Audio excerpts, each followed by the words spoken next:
संस्कृताय नमो नमः। अहं रेणु झास्मि। अद्य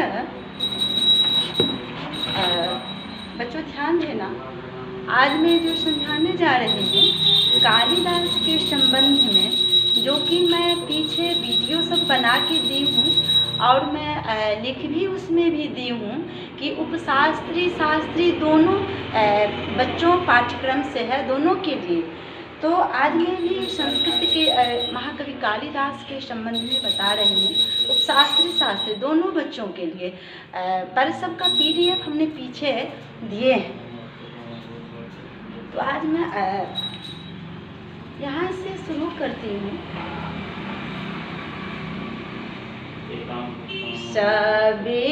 विश्ववन्द्यो महतां कवीनां गुरुर्मनीषी कवि कालिदासः यत्काव्यपीयूषरसप्रवाहः स्वादामृतानन्दमयो हि लोकः।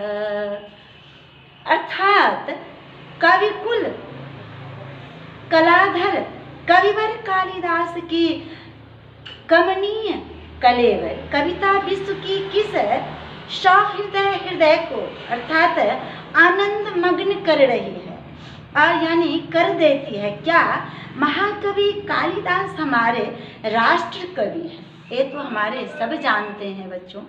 राष्ट्र कवि तथा भारतीय संस्कृति के प्रमुख परिपोषक थे। भारत की संस्कृति इनकी काव्यवाणी में बोलती है और उतना ही नहीं, इनके नाटकों में अपने मनोरम रूप दिखाकर मानव मात्र के हृदय का आनंद रूपी मनोरंजन करती है। कालिदास ने अपने काव्य चमत्कार से समस्त संसार में ख्याति प्राप्त की है। इनके काव्यों में पदलालित्य और क्या तो रचना चातुर्य, कल्पना शक्ति, प्रकृति वर्णन एवं चरित्र चित्रण बढ़कर विश्व का सिद्धांत है। इनके पदों से उपदेश भी मिलता है और इनकी उक्तियां आज भी हमारे पक्ष अर्थात पथ प्रदर्शन करती हैं। हम सबों के लिए इनको कविता में प्रसाद गुण, अगाधता, माधुर्य का मधुर सन्निवेश, कोमल कांत पदावली का प्राचुर्य, उपमा की अपूर्वता, अलंकारों की रमणीयता और छंदों की छटा, भाव सौष्ठव पर्याप्त मात्रा में विद्यमान है इनके कवित्व में। इनके काव्यों को जिस दृष्टि से देखा जाए उसी से काव्य कला को कमनीयता प्रकट होती है।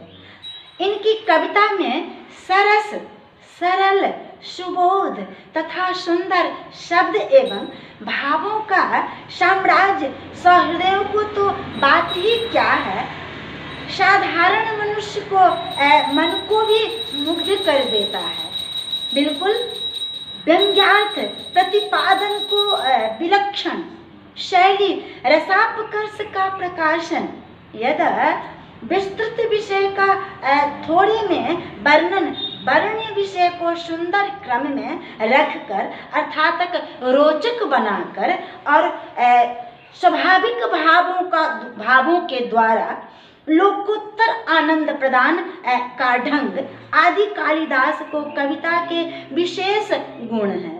कालिदास संस्कृत साहित्य के अद्वितीय महाकवि माने जाते हैं। बिल्कुल इनकी कविता की मधुरिमा के सामने अन्य कवियों को कविता फीकी पड़ जाती है।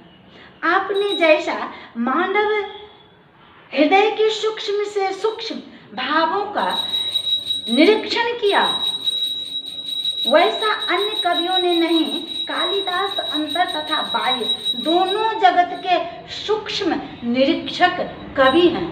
सत्य वो तो कालिदास ने अपना रचनाओं में स्थान स्थान पर सभी रसों का सन्निवेश किया है, पर ये प्रधान रूप से श्रृंगार रस के रसिक कवि है, अर्थात उनके श्रृंगार रस के धरोहर हैं। इनकी रचनाएं श्रृंगार रस से ओतप्रोत हैं। इनके काव्यों में श्रृंगार का प्रकाशमान रूप तथा विप्रलंब श्रृंगार की करुणामूर्ति पाठक एवं श्रोताओं को हृदय को चमत्कृत कर देते हैं। मेघदूत में विप्रलंब श्रृंगार का और कुमार संभव में श्रृंगार का प्राचुर्य श्रृंगार की अपेक्षा इनका विप्रलंब श्रृंगार उच्च कोटि का होता है।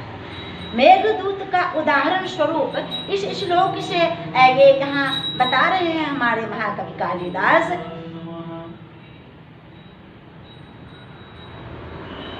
कुमालेख्य प्रणय कुपितान् धातुरागे शिलाया मात्मानं ते चरणपतितं यावतीच्छामि कर्तुम्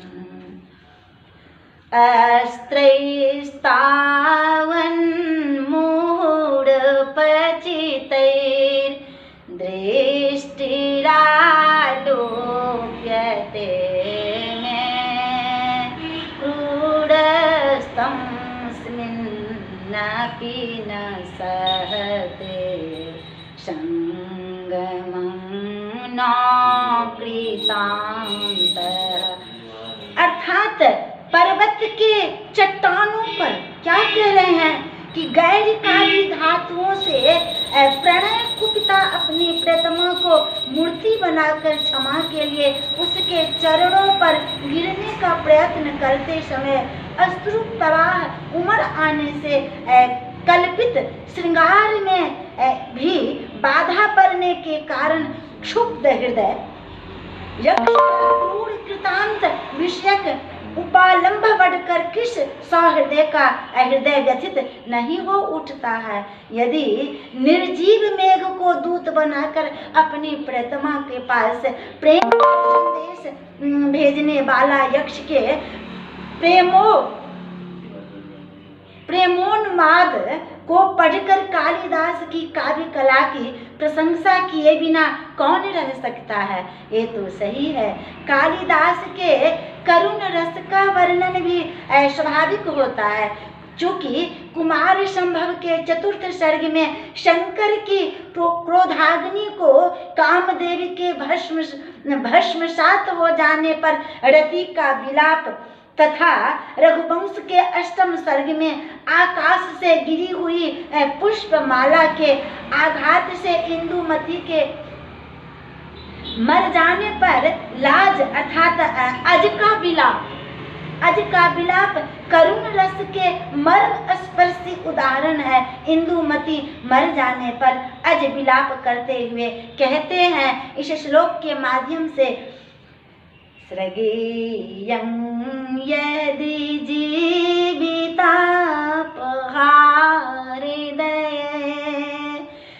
किं निहितानन्ति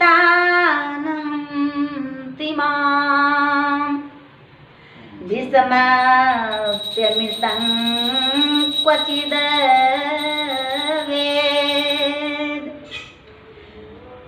श्रितं वा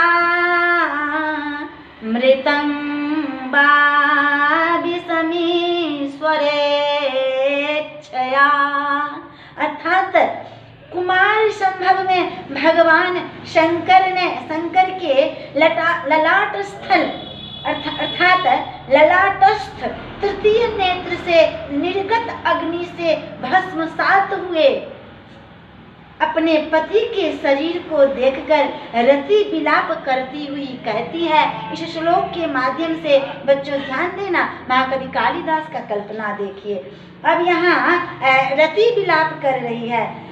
शशिना सहयाति कौमुदी सह मेघे तडित प्रलीयते प्रमादाः पतिवर्तमगा इति प्रतिपन्नं हि विचेतनैरपि। अर्थात कह रहे हैं कि अभिज्ञान शाकुंतल नाटक के चतुर्थ अंक में शकुंतला को अपने पति के घर जाते समय कवि ने ऐसा मर्म स्पर्शी करुण रस का चित्र अंकित किया है कि विषय सुख से विमुख कर्म जैसे धीर महर्षि भी रोए बिना नहीं रहे। अर्थात कह रहे हैं कि शकुंतला जब जा रही है पतिगृह तो कर्ण जैसे संत महापुरुष को भी हृदय अर्थात रोने से नहीं बच पाए। अब इस श्लोक के माध्यम से हमारे महाकवि कालिदास कह रहे हैं,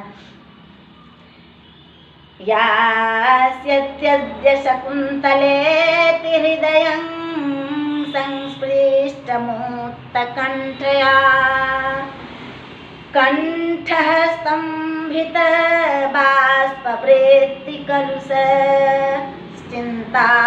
जडं दर्शनम् वैक्लव्यं ममता बद्रीदृशमहो स्नेहादरण्यो कसः पीड्यन्ते गृहिणः कथं नातनया विश्लेषदुःखैरनवैः।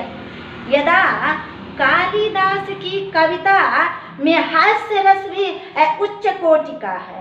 इनकी कविता पढ़कर पाठक मुस्कुरा देते हैं, अकेले में भी। यदा ठहाके की हंसी नहीं हंसता, चूंकि कुमार संभव महाकाव्य के पंचम सर्ग में पार्वती के आश्रम पर आकर भगवान शंकर की निंदा करता हुआ कपटवटु पार्वती का उपहास करता हुआ कहता है, बिल्कुल यं चैतन्या पुरतो विडम्बना यदूढ्या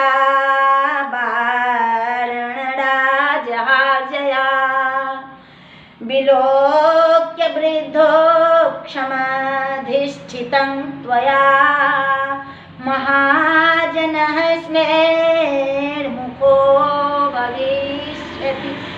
अर्थात कह रहे हैं कि साहित्य जगत की समालोचक शेक्सपियर को अंतर जगत का तथा कालिदास को बाह्य जगत का कलाकार कवि कहते हैं। बिल्कुल प्रकृति के मनोरम चित्रण में कालिदास अद्वितीय हैं। इनके प्रकृति चित्रण रमणीयता, भव्यता, सजीवता तथा स्वाभाविकता से ओतप्रोत अर्थात डूब करके एकदम ओतप्रोत से भरा हुआ है। बिल्कुल अब कह रहे हैं कि प्रकृति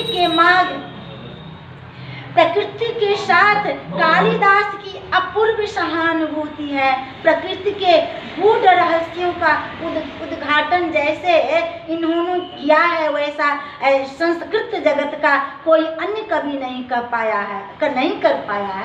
यदा कह रहे हैं कि भवभूति के समान इन्होंने प्रकृति के अनुपम दृश्यों का सच्चा चित्र खींचा है। ये कोमल रूप के उपासक हैं। भवभूति के समान उग्र रूप में इनका प्रेम नहीं है। ये प्रायः शांत तपोवन, नदी तट, उपवन, प्रमाद, भ्रमण, मृग तथा कोकिल आदि के वर्णन करने में अपना सौभाग्य समझते हैं। इन्हें विंध्याचल पर्वत की अपेक्षा हिमालय से अधिक प्रेम है। इन्होंने अपने कुमार संभव में हिमालय का सजीव वर्णन किया है। इन्हें 6 ऋतुओं में ग्रीष्म और वसंत ऋतु का बहुत प्रिय है। जहाँ पाश्चात्य कवियों की प्रकृति वर्णन नग्न होते हैं, जहाँ भारतीय कवियों का प्रकृति वर्णन अलंकृत होता है, पाश्चात्य कभी बिना किसी आवरण के प्रकृति को उसकी अमली अर्थात रूप में उपस्थित कर देते हैं। परंतु भारतीय कवि प्रकृति को मनोरम मुग्धकारी विविध आभूषणों से सुसज्जित कर पाठकों के समक्ष उपस्थित करते हैं। महाकवि कालिदास में इस अलंकृत वर्णन शैली की ही निपुणता है। इतना ही नहीं, इनकी प्रकृति वर्णन में वैज्ञानिक ज्ञान का पर्याप्त परिचय मिलता है। जैसे रघुवंश महाकाव्य में अब कह रहे हैं कि रघुवंश महाकाव्य नवम सर्ग में वायु से हिलाई गई लता को, ध्यान देना बच्चों, रघुवंश महाकाव्य के 9वें सर्ग की मैं चर्चा कर रही हूँ, जो वायु से हिलाई गई लता को लक्ष्य कर बसंत ऋतु का कैसा मनोरंजक वर्णन करते हैं, इस श्लोक के माध्यम से दर्शा रहे हैं हमारे महाकवि कालिदास, अनंत प्रतिभाकार। श्रुति सुख भ्रमर रस स्तनगीनतया, सुश्रुति सुख भ्रमरस स्वनगीनतया, कुसुम कोमल दंतरुचो बभुः, उपवनान्तलताः पवनाः तैः किशलयैः सलयैरिव पाणिभिः। स्त्री और पुरुषों के विविध मनोभावों को इन्हें पूर्ण ज्ञान है। उसे व्यक्त करने के लिए इन्होंने अभिधा शक्ति का प्रयोग न कर व्यंजना शक्ति से काम लिया है।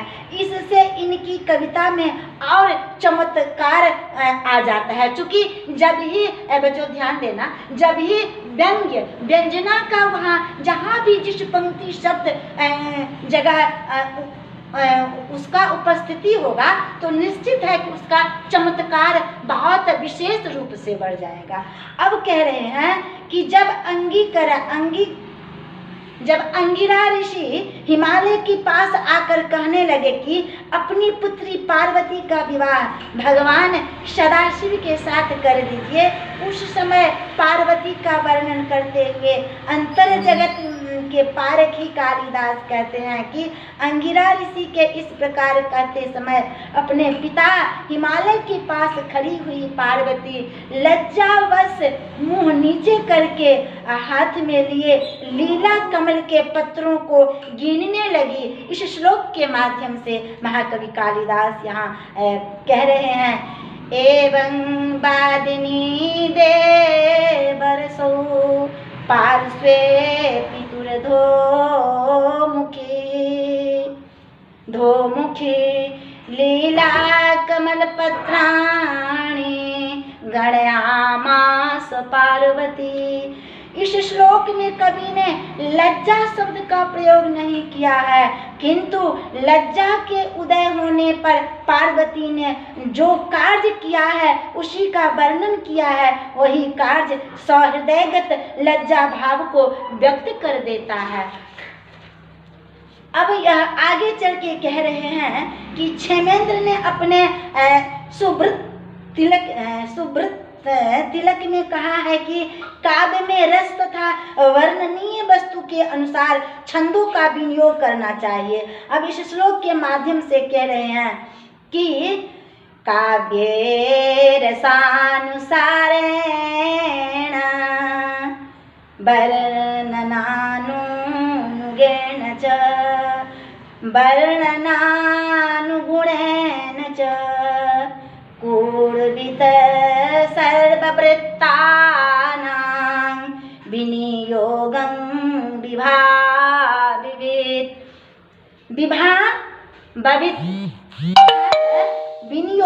विभावित। अब कह रहे हैं कि कालिदास छंद विषयक ज्ञान भी गंभीर और पूर्ण है। उन्होंने अपने काव्य में प्रायः सभी प्रमुख छंदों का प्रयोग किया है। ये छंदों का चुनाव रस और वर्ण वस्तु के अनुकूल ही करते हैं। कालिदास मंदाक्रांता छंद के शुद्ध हस्त कवि माने जाते हैं। बिल्कुल, इन्होंने अपने खंड काव्य मेघदूत को केवल मंदाक्रांता छंद से डुबा दिया है, अर्थात ओत प्रोत कर दिया है, पूरा रस से भरा हुआ है। बिल्कुल, जैसे इस श्लोक के माध्यम से कह रहे हैं, शुभ शुभ सा कालिदासस्य मंदाक्रांता प्रवर्गति सदस्वस्य दमस्येव कंबोजतुरगांगना। अर्थात प्रत्येक कवियों में किसी न किसी विषय की खास विशेषता रहती है, अर्थात विशेषण। कविवर कालिदास उपमा अलंकार के प्राचार्य आचार्य निपुण माने जाते हैं। चूंकि कवियों की विशेषता व्यक्त करते हुए एक आलोचक ने बहुत ही ठीक ही कहा है इस श्लोक के माध्यम से, उपमा कालिदासस्य भारवेरर्थ गौरवम् दण्डिनिः पदलालित्यं दण्डिनः पदलालित्यं माघेशं तित्रयो गुणा। चूंकि कालिदास की उपमाएं एक से एक बढ़कर हैं, उन्होंने नई नई उपमाओं की उद्भावना की है। यदा इनको उपमाओं के विशेष चमत्कार का कारण यह है कि प्रायः उनकी उपमाएं अंतर जगत और बाह्य जगत दोनों जगहों से ली जाती हैं। इनके प्रतिभा, इनके कविता, इनके कवित्व में, इनके ग्रंथ में इन्होंने उपमाओं में उपमान तथा उपमेय के वचन और लिंग तक का भी विचार किया है। रघुवंश के खष्ट सर्ग के इंदुमती के स्वयंवर में उपस्थित राजाओं की दशा का वर्णन करते हुए कालिदास ने क्या कह रहे हैं, संचारणे दीपशिखे वरात्रौ यं यं व्यतीयाय पीताम्बरासा नरेन्द्र मार्गाट्ट इव प्रपेदे विवर्ण भावं स्वभूमिपाल। इस श्लोक में इंदुमती की उपमा स्त्रीवाची दीपशिखा शब्द से दी गई है और राजा की उपमा पुल्लिंग अट्ट शब्द से दी गई है। लिंग की क्षमता के साथ साथ वचन की क्षमता भी दर्शनीय है। रघुवंश के द्वितीय सर्ग में जब दिलीप वशिष्ठ जी की लाल नंदिनी को चराकर लौटते हैं तो सुदक्षिणा उनकी प्रतीक्षा करती हुई स्वागत करने के लिए कुटिया से बाहर जाकर के उनकी आगवानी कर रही हैं। हमने पीछे इस सब श्लोक को कई बार आप लोगों को पढ़ाए हैं, समझाए हैं। PDF जरूर देखना वीडियो। और कह रहे हैं कि दोनों के बीच में नंदिनी को शोभा का वर्णन करते हुए कालिदास लिखते हैं, पुरस्कृता वर्त्मनि पार्थिवेन प्रत्विद्गता पार्थिवधर्मपत्न्या तदन्तरे सा विनराजधेनुर्दिनक्षपामध्यगते वसंध्या। जहाँ राजा की उपमा दीन से राजा कौन? राजा दिलीप। तो राजा दिलीप की उपमा कहाँ से दिया गया? तो दिन से। सुदक्षिणा की उपमा कहाँ से दिया गया? रात्रि से। और लाल नंदिनी की उपमा लाल संध्या से दी गई है। और भी देखिए, फिर कह रहे हैं इस श्लोक के माध्यम से, शरीर सादा दशमग्र भूषणा सुखेन सालक्ष्यत लोद्र पाण्डुना तनु प्रकाशेन विजय तारका प्रभात कल्पा शशिनेव सर्वरी। अर्थात शरीर के दुर्बलता के कारण कुछ ही आभूषण पहनी हुई उस सुदक्षिणा की लोद्र पुष्प सदृश पीले मुख से ऐसी शोभा हुई जैसे प्रातः काल टिमटिमाते हुए ताराओं से युक्त रात की शोभा पीले वर्ण के चंद्रमा से होती है। यह भाव व्यक्त करने के लिए कवि ने लोद्र पांडु मुख से चंद्रमा की एवं एकाध तारा युक्त प्रभात कल्प सरवरी से सुदक्षिणा की उपमा देते हुए कह रहे हैं। पर अंगूठी उपमा का चमत्कार मिलता है। जैसे कहते हैं कि कितने सुंदर ढंग से पूर्णोपमा व्यक्त की है। अर्थात इस प्रकार कालिदास की कविता में स्थल स्थल पर अंगूठी का उपमा का चमत्कार मिलता है। इनकी उपमाओं में स्वाभाविकता का उत्कर्ष है, जिसके पाठक का सहृदय सहसा चमत्कृत हो उठता है। यदा संस्कृताय नमो नमः।